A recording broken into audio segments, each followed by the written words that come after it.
अति सुंदर, होता है मन अति सुंदर।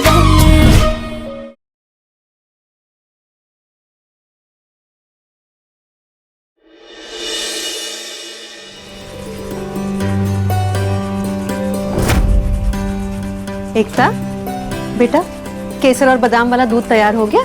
जी मम्मी, बस 5 मिनट और। ठीक है। ये केसर बादाम वाला दूध पीकर आज के फंक्शन की ना सबकी थकान मिट जाएगी और अच्छे से नींद भी आ जाएगी। एक काम करना, ये तैयार हो जाए ना तो सबके रूम में दे आना। हम भी कपड़े चेंज कर लेते हैं। जी मम्मी।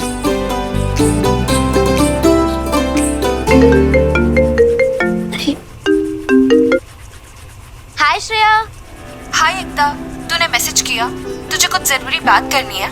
हाँ, एक्चुअली तुम डॉक्टर हो ना, तो मुझे अपने पापा के मेडिकल रिपोर्ट्स एक बार तुमसे कंसल्ट करवाना था। ठीक है, तो मुझे फोटोज भेज दे, मैं देखती हूँ। ठीक है, मैं अभी भेजती हूँ। वैसे मिस टॉपर, तू कहाँ जॉब कर रही है आजकल? तेरी लाइफ कैसी है? अब सब बढ़िया है। सुनो, बाद में बात करते हैं, अभी मैं जल्दी से फोटोज भेज देती हूँ। ठीक है, चल, गुड नाइट, बाय। अब राधिया, मैंने ये दूध उबाल दिया है, तो तुम केसर बादाम का दूध रेडी करके सबके कमरे में पहुंचा दोगी प्लीज? मुझे वो फोटो सेंड करनी है। हाँ भाभी, हम सबको दूध दे आएंगे, आप जाके अपना काम कर लीजिए। Thank you.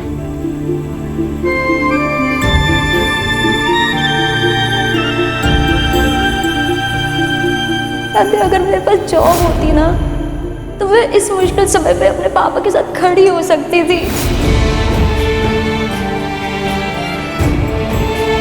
एकता भाभी का अफसोस उनकी आंखों में साफ नजर आता है। इतनी पढ़ी लिखी होने के बावजूद वो सिर्फ घर में ही सीमित रह गई। पापा के मेडिकल रिपोर्ट्स यहीं रखी थी, जल्दी से सेंड कर देती।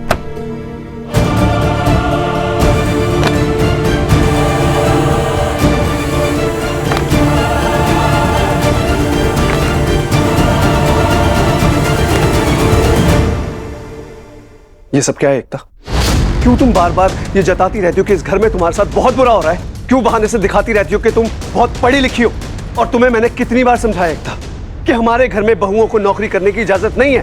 तुम क्यों बार बार निहारती रहती हो डिग्रियों को? ना मैं किसी को कुछ दिखाना चाहती हूँ और ना ही जताना। मैं यहाँ पे पापा की मेडिकल रिपोर्ट्स वाली फाइल यहाँ रखी थी, तो ये गलती से गिर गई और मेरी नजर पड़ गई, बस। हाँ, तो इनको ऐसी जगह रखती ही क्यों हो जो तुम्हारी बार बार नजर इन पे पड़े? आई नो, फिर तुम मुझे इनडायरेक्टली ताने कैसे मारोगी, राइट? इस फाइल को कहीं छुपा कर रख क्यों नहीं देती तुम?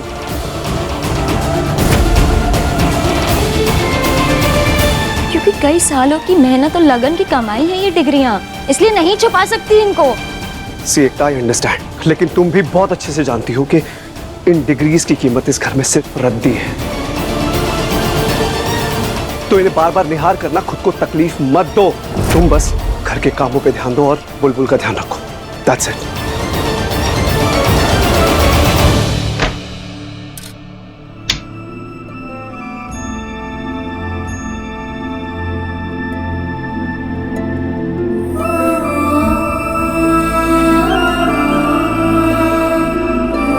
एकता भाभी इतनी पढ़ी लिखी हैं, इतनी समझदार है, हर काम को बखूबी करने का हुनर है उनमें, फिर भी उनके सपने अधूरे हैं। घर के काम के अलावा कुछ और करने की इजाजत ही नहीं है उन्हें। काश हम भाभी के लिए कुछ कर पाते, पर हम कर भी क्या सकते हैं। खैर, ये दूध जाके सबको दे देते हैं, बाद में आएंगे।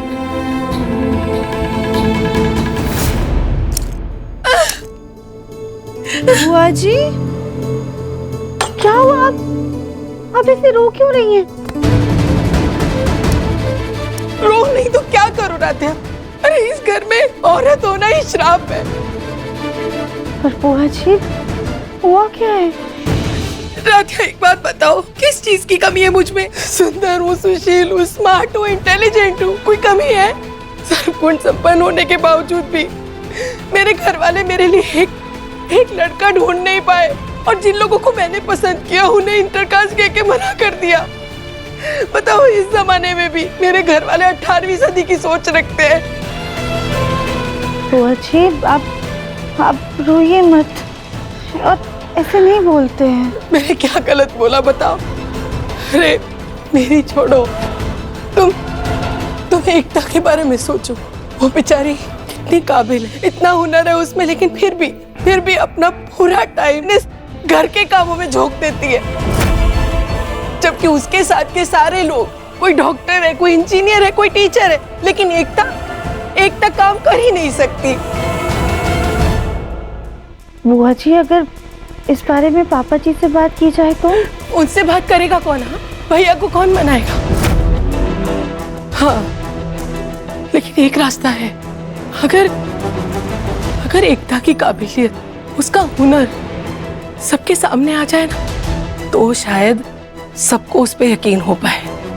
लेकिन बेचारी एकता, उसमें इतनी हिम्मत कहाँ कि वो अपनी काबिलियत का गुणगान घर वालों के सामने कर पाए।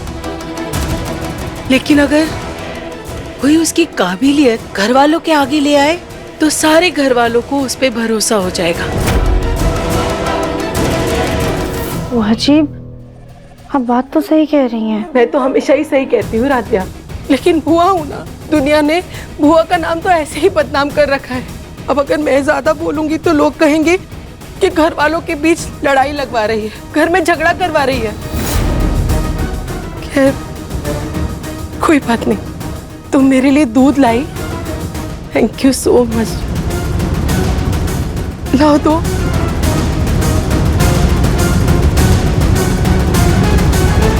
तो अब इस दूध के घूंट के साथ अपना दुख पी जाऊंगी और सो जाऊंगी। तुम जाओ।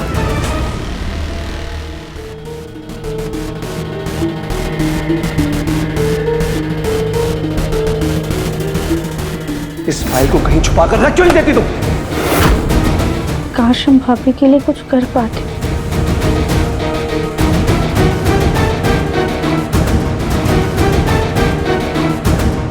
एक काम करते हैं, बाकी लोगों को जाके दूध देकर आते हैं, फिर बाद में यहाँ आएंगे।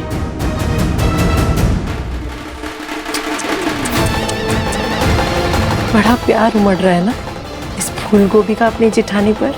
इसके इसी प्यार को इसके खिलाफ इस्तेमाल नहीं किया ना, तो मेरा नाम भी उर्मिला नहीं। मुझे तो सिर्फ सुबह का इंतजार है मेरी फूल गोभी। मेरी शादी नहीं हुई है तो क्या, लेकिन सास बहू और साजिश तो इस घर में चलती ही रहनी चाहिए, वरना मेरा मन कैसे बहलेगा मायके में। शिव शिव शिव शिव शिव।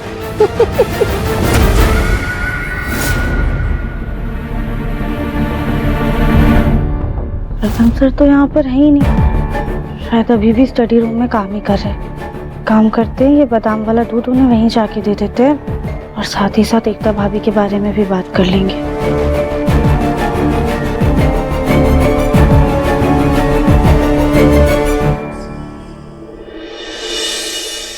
गॉड, ये राधिया मुझे ढूंढते ढूंढते स्टडी रूम जा रही होगी। क्या करूं क्या करूं? एक काम कर, तो बिजी होने की एक्टिंग कर दो।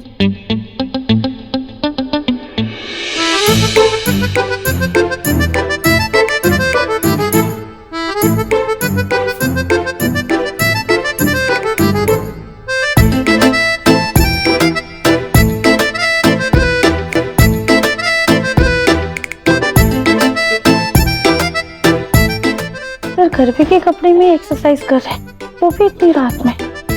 वैसे आज इतना डांस किया, अगर एक्सरसाइज नहीं करते तो भी चल जाता। खैर, हम उन्हें ये दूध दे देते हैं।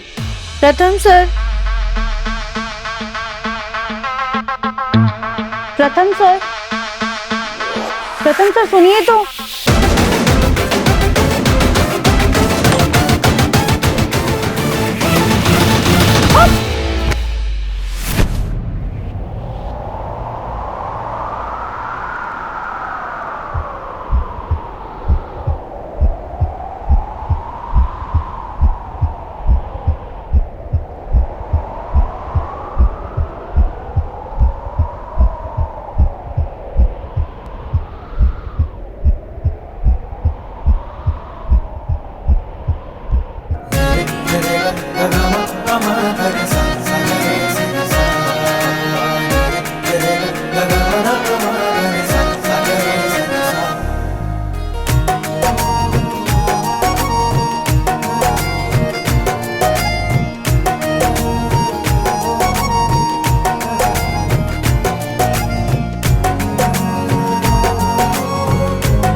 क्या कर रहे हो राधिया?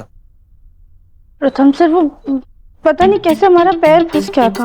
मैं वो नहीं कह रहा हूँ, मैं कह रहा हूँ तुम्हें मेरा पीछा करने के अलावा और कोई काम नहीं है क्या? जब देखो मेरे पीछे पड़ी रहती हो। नहीं, हम तो बस आपके लिए वो केसर बादाम वाला दूध लेकर आए थे। दूध? मैं कोई छोटा बच्चा हूँ जो दूध पीऊंगा? जाओ ना राधे, जाओ इधर से। देखो कितना गंद कर दिया इधर। हमें प्रथम सर से एक बार एकता भाभी के बारे में बात करनी चाहिए। प्रथम सर, हमें ना आपसे एक जरूरी बात करनी है। जरूरी बात? और मुझसे? मुझ जैसे गैर जिम्मेदार आदमी से तुम्हें जरूरी बात करनी है? राधा एक काम करो, रुको। मैं ना ये दूध ले लेता हूँ और ना पी के रूम में जाके सो जाता हूँ, और तुम ये जरूरी बात है ना जो, वो किसी घर के जिम्मेदार आदमी से करो, ठीक है? चलो चलो, बाय बाय बाय।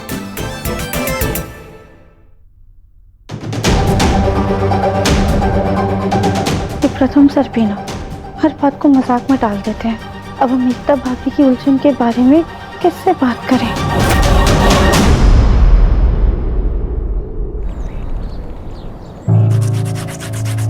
भाभी जी, आपके कमरे में झाड़ू लगाते वक्त मुझे ये कागज मिले, जरा देखिए कहीं काम के तो नहीं है।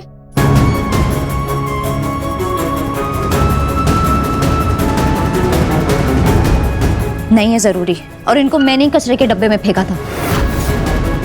जाओ इनको बाहर गार्बेज में फेंक दो। भाभी, ये तो आपकी कॉलेज की डिग्रियां थी, आपकी जिंदगी भर की मेहनत है, आप अपने ऐसे कचरे में क्यों फेंकवा रही हैं? क्योंकि राधिया, इस घर में ना औरतों की डिग्री की वैल्यू एक रद्दी के बराबर होती है। और प्लीज मुझे इस टॉपिक पे कोई बात नहीं करनी।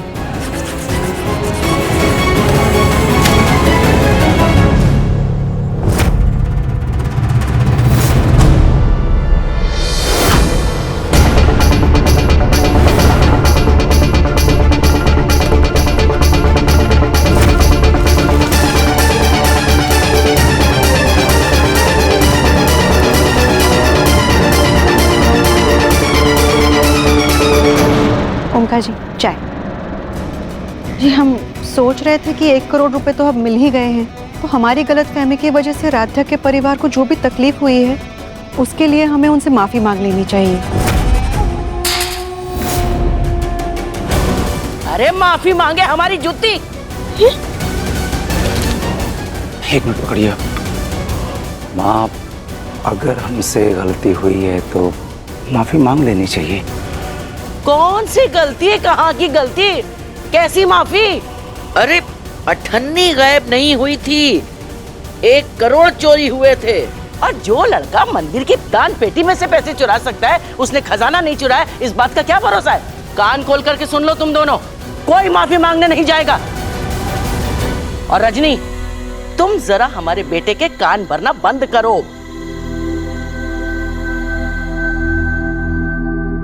पापा, वो क्लाइंट बाहर आगे, मैं उन्हें अंदर लेकर आ रहा हूँ। अभी आप दोनों बहस करना बंद करिए। क्लाइंट आ रहे हैं, उनसे जरूरी बात करनी है हमसे। आप लोग जाइए हमसे, जाइए।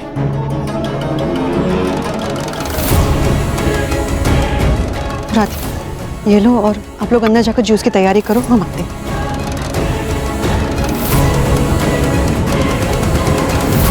आइए आइए, प्लीज प्लीज कम। पापा, मिस्टर भाटिया। जगह है मिस्टर भाटिया, कैसे हैं आप? Hello mister Omkar. बैठिए बैठिए। जी कहिए। हम आपकी मिठाइयों की फ्रेंचाइज दिल्ली में शुरू करने जा रहे हैं। हमने आपसे रिक्वेस्ट की थी कि आप ही अपनी तरफ से वेल क्वालिफाइड लोगों को रिकमेंड कर दे हमारी फ्रेंचाइज में, तो बहुत अच्छा होगा। ये तो बहुत अच्छी बात है। हाँ, लेकिन मैंने कुछ लोगों की लिस्ट बनाई है, मैं आपको दिखाता। राधा बेटा, मेरे कमरे में एक लाल कलर की फाइल है, उसे लेकर आओ। जी।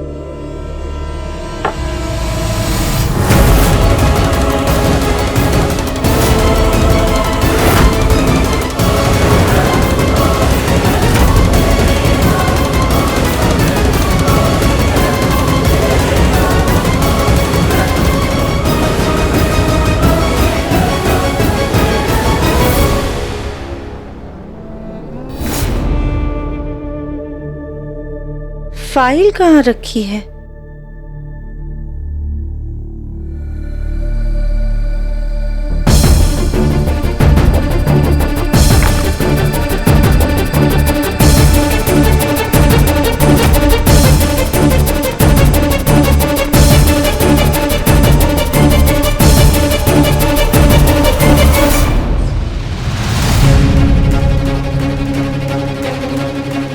नहीं मिस्टर भाटिया, इसमें कुछ सुपरवाइजर और मैनेजर्स के नाम है, एक बार आप देख लीजिए। जी।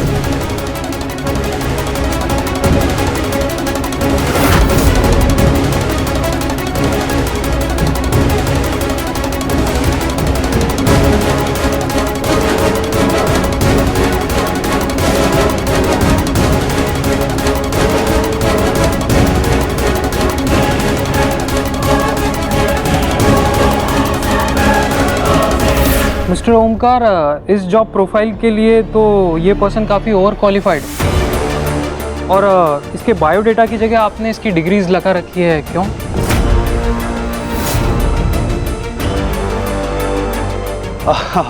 सर, आप तो जानते हैं आजकल बेरोजगारी कितनी ज़्यादा बढ़ गई और अच्छे खासे वेल क्वालिफाइड लोग भी छोटी मोटी नौकरियां तलाश कर रहे हैं। So it's okay. वैसे हमें तो इस इंसान का क्वालिफिकेशन सही लग रहा है, तो हम इसी को रख लेते हैं। Sure, why not. वैसे उनका नाम क्या है? एकता गुप्ता।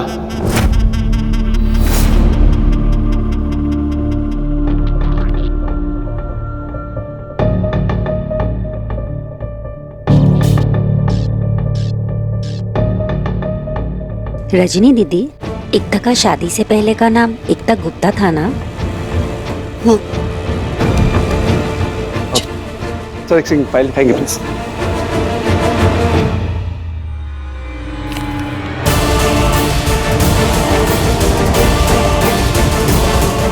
क्यों तुम बार बार ये जताती रहती हो कि इस घर में तुम्हारे साथ बहुत बुरा हो रहा है? क्यों हर बार बहाने से तुम ये दिखाती रहती हो कि तुम बहुत पढ़ी लिखी हो? ना मैं किसी को कुछ दिखाना चाहती हूँ और ना ही जताना। हाँ, तो इनको ऐसी जगह रखती ही क्यों हो जो तुम्हारी बार बार नजर इन पे पड़े? इस फाइल को कहीं छुपा कर रख क्यों नहीं देती तुम? लोग जब मिठाई खाते हैं ना, तो उसके बारे में जानना उनको पसंद होता है, ना कि कौन बना रहा है उसके बारे में। तो क्यों ना उनको ये बताएं कि ये मिठाई कहाँ से आई है, इसको किस अवसर पे बनाया जाता है, इसका इजाद कहाँ से हुआ है। तो अगर ऐसा कुछ करेंगे तो मुझे लगता है कि अच्छा होगा कंपनी के लिए। वो क्या है मिस्टर भाटिया, गलती से ये डिग्री इस फाइल में आ गई। मिस्टर भाटिया, इनको हमने ऑलरेडी अपनी कंपनी में जगह दी। अगर आप चाहें तो कोई दूसरा नाम देख सकते हैं।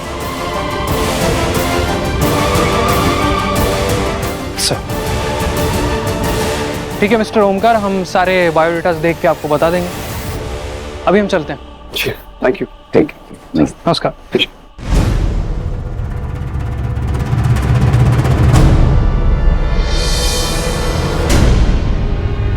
क्या बदतमीजी है ये?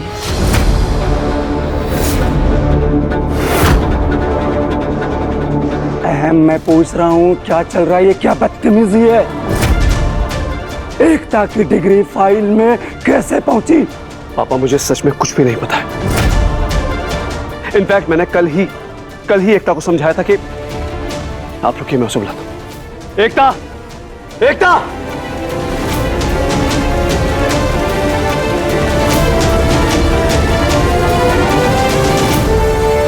हे भोलेनाथ, इस घर में मुझे कोई शांति से जा भी नहीं करने देता। जब देखो तब कलेश ही कलेश, कलेश ही कलेश। क्या हुआ एमजी, आप इतने गुस्से में क्यों लग रहे हैं? क्या है?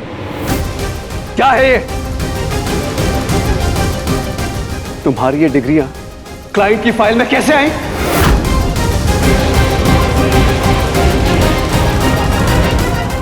एकता, तुम तारीफ की इतनी भूखी हो चुकी हो कि मेरे लाख मना करने के बावजूद भी तुमने इतनी छोटी और इतनी छिछोरी हरकत की।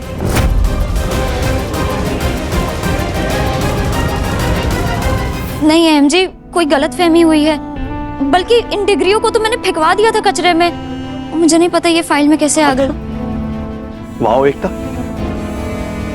मतलब अब तुम झूठ बोलने में भी इतनी माहिर हो चुकी हो।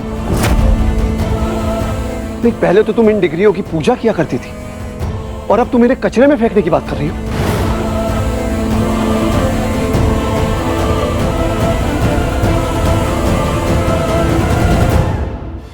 देखिए, मेरी बात को गलत मत समझिएगा, लेकिन आपने बोला था कि इन डिग्रियों को कोने में रख दो, तो मुझे लगा कोने से बेटर है कि कचरे में ही फेंक दूं। ताना मार रही हो मुझे? ताना मार रही हो? नहीं, जो सच है बस वही बोल रही हूँ। अरे बंद करो यार तुम लोग अपना ये तमाशा। अगर इस तरह से लड़ना है तो अपने कमरे में जाओ, यहाँ पे तमाशा करने की कोई जरूरत नहीं है। और एकता, अगर तुमने अपनी डिग्री कचरे में फेंकी थी, फिर ये फाइल में कैसे आई, उड़ के आ गई?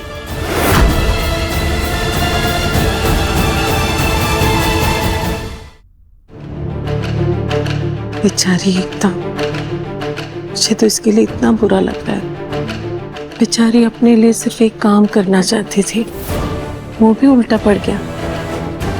सिर्फ अपनी काबिलियत लोगों को बताना चाहती थी, लेकिन इस घर के लोगों के गुस्से के सामने कुछ बोल ही नहीं पाई।